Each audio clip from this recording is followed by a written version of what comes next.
Well, hey there. Thanks for staying up and watching the FOX6 Sports Blitz with us tonight. Lily Zhao in studio, Tim Van Voorm, Brandon Cruz inside the Lambeau Field atrium. The Packers season, it is off and running, guys. They are 1-0 to start the year, beating the Lions 27-13. Before we get into it, let's check out our starting lineup. Of course, Packers green and gold football is back, and they put an emphatic stamp on the start of their season with a statement win at Lambeau Field. Pat Murphy continues his pocket goodies, and he makes us say what? His Brewers lower their magic number as they break out their brooms on the road. That's complete with a Miz-tastic performance on the mound. And it's time to put the pads on as we hit the high school gridiron for our latest high school hot shot. Well, that was a great team win. Obviously, anytime a divisional opponent, and who in particular, that's kind of had their way with us the last 3 times here at Lambeau. I was just really proud, and I think of the energy our guys brought.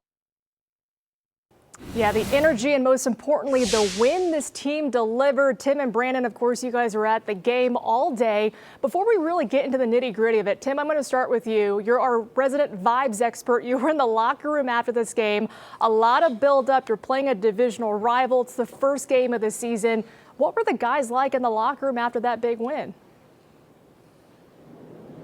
A little bit of, we told you that we had this in us. I would say that's probably the best description, Lily. The outside world was, I'd say, lukewarm on the Packers going into this season. Maybe the expectations went up with Micah Parsons. But in general, it was still, you have to go out and beat the Detroit Lions. The Packers not only beat them on the scoreboard today, they beat them around today. And I think the Packers in that locker room were feeling like they could puff their chests out a little bit. Yeah, and considering this was what the Lions did to them the last couple times they played, especially at home, I'm sure this was a feel-good win for the Green Bay Packers as they move forward to another tough test later this week. But let's start with the game. Brandon, the offense wanted to get out to a fast start. They certainly did, and they made a statement on their opening drive. They really did, and what it was just a efficient passing by Jordan Love. He was very comfortable back there. He had a lot of time. He was able to find receivers at any given moment, and he was delivering the ball right where it needed to be. He showed all kinds of just patience as well, and that to me just showed how even-keeled they were, despite the fact they wanted to move fast. They were calm. They didn't seem to feel pressure from the Lions or from the situation. And it played out very well for them. And then being able to convert on 3 third downs in that opening drive was huge, the last one being a touchdown to Tucker Kraft. Yeah, and that's the version of the offense the Packers want to see moving forward, just being really good on those money downs. And Tim, Brandon, of course, brought up Jordan Love. This offense goes as he goes, and I know a lot of people were talking about would he be limited with that left thumb injury. Didn't look like it today.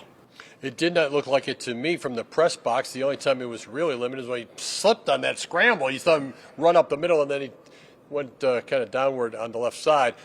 Love, to me, was confident, was patient, as Brandon said, and looked healthy. This is exactly the type of effort the Packers would want from him. Not the glitziest numbers in the world. Very effective, though. Get ahead. Don't make mistakes. Let your defense do things, even against a good team like the Lions. Yeah, let's show you those effective numbers from Jordan Love in his first start of the season. Third-year starter for the Green Bay Packers. You see his numbers there. Very efficient, like Tim said. 2 touchdowns thrown by Love. Gets the Packers ahead. He also has a complimentary arsenal of weapons, and that includes Josh Jacobs. I mean, Brandon, before we get to Jacobs, was it a concern at all early in the game when the run game just couldn't get going? Yeah, I mean, you could feel it just because, Jacobs had only 8 yards at halftime.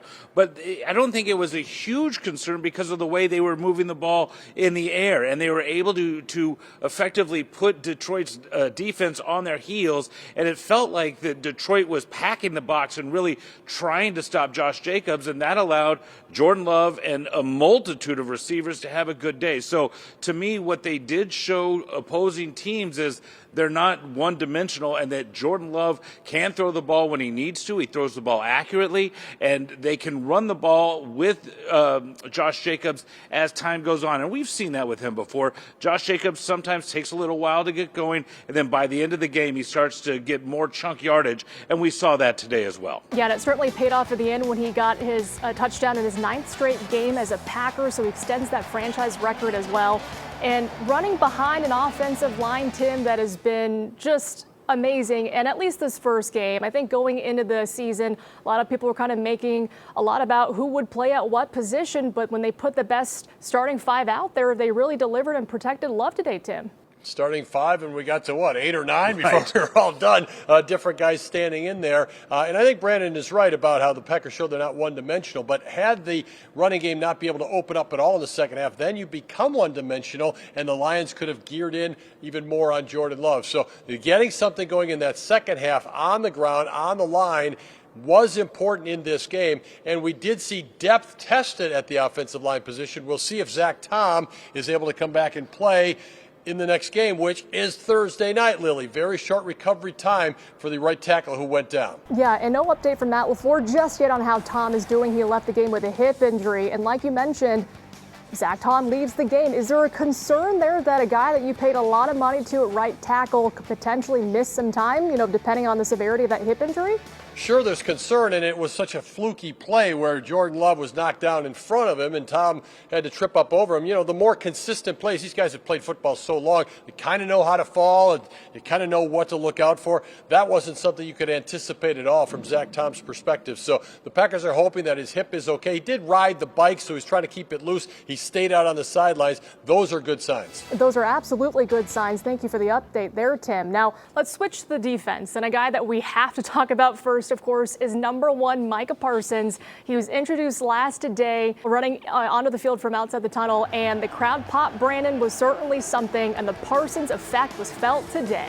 Yeah, I mean, if there was a roof here, it would have been blown off by the way the crowd reacted. It was just a really cool moment. It was cool for him. It was cool for the team. It was great for the fans, and it kind of really set the tone for the energy in the building, both on the field and then around the field. And I think what Micah Parsons brought today was this electricity that we maybe haven't seen in quite a while from this defense, at least the way that it was infectious, and guys were just really building off of it. And no, he didn't get a sack until late in the game, but he was on the field for a number of snaps, more than they had planned, and he was able to put pressure on Jared Goff and disrupt the offensive line, which also helped out. So in all, you look at this as a guy that gets here 10 days ago, and he's able to make such an impact and really light up this crowd. I think it was a very big success for his first day as a Packer. Yeah, it's been a whirlwind offseason for Micah Parsons, who comes to Green Bay. Let's hear from him when he talks about the emotions of this day. Very emotional. I'm just happy to be back playing football. This is like my escape. This is my happy place. And just being around a bunch of guys that everyone's happy when we all make plays. We're all winning. That's what it's about. I think football, the camaraderie, the football aspect, that's what's important. So the emotions is really high. I just want to keep sustaining it. Not get too high, not get too low, just sustain it, keep riding this wave, and get a win on Thursday. And when you talk about Micah Parsons, the effect he brought, he affected Evan Williams' ability to get that interception, but he also helped the guys around him take that next leap. I know, Tim, we talked all offseason, the Packers want to get pressure on the opposing quarterback. It took a little while to get there, but is this the version of this defensive front that Jeff Hafley wants to see, considering the number of sacks they got today?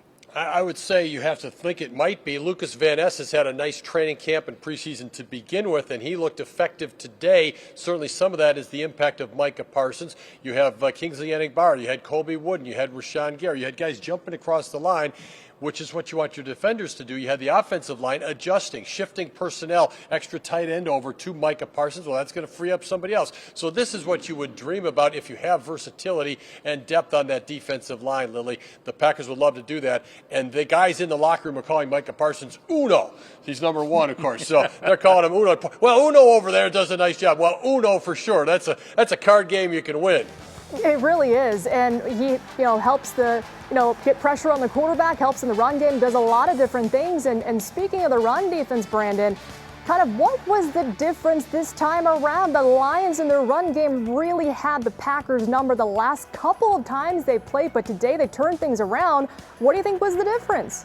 Yeah, they just basically smothered them. They knew what was coming, it seemed like, and they did not let Gibbs or Montgomery really exploit anything. And even though there were a lot of targets and a lot of touches by both of those guys, the defense was able to key on them. I mean, it was a game where you just kind of looked and you're like, okay, Gibbs, but it's a 2 or a 4 yard gain. Montgomery, a 4 yard or 2 yard loss. I mean, it just felt like they could not get out of their way because the defense was able to smother everything they were trying to do with those two players. And once those two were taken out of the game, it also went back to where the receivers were taken out of the game.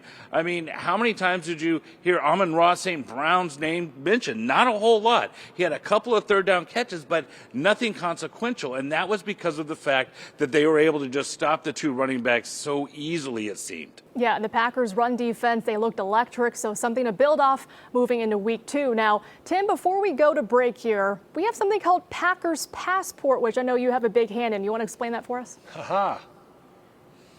Well, we're going to do this every week. Have a little something kind of fun for you. Packers Passport, a little something that you see maybe you didn't catch on the broadcast or if you were at the game. Thaddeus Jackson is today's more than a decade assistant strength coach for the Packers. Very popular. Look at him out there.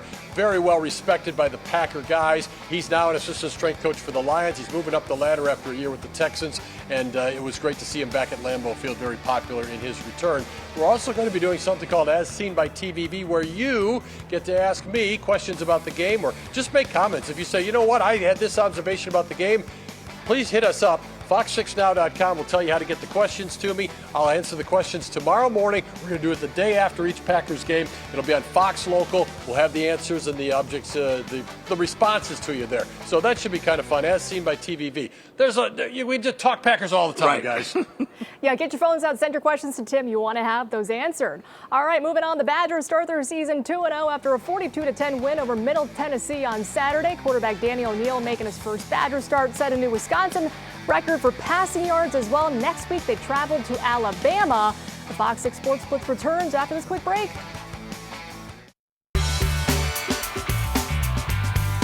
What is it when you're the lead of the parade? What do they call you? Isthmus. Antsiness or whatever the word is. You know, I never knew that. You learn something new every day. And they've proven that they can score and they can beat anybody. They're at their end of their season. They got a lot of veterans. We got our work cut out for us. Is that a quesadilla, Pat? It is.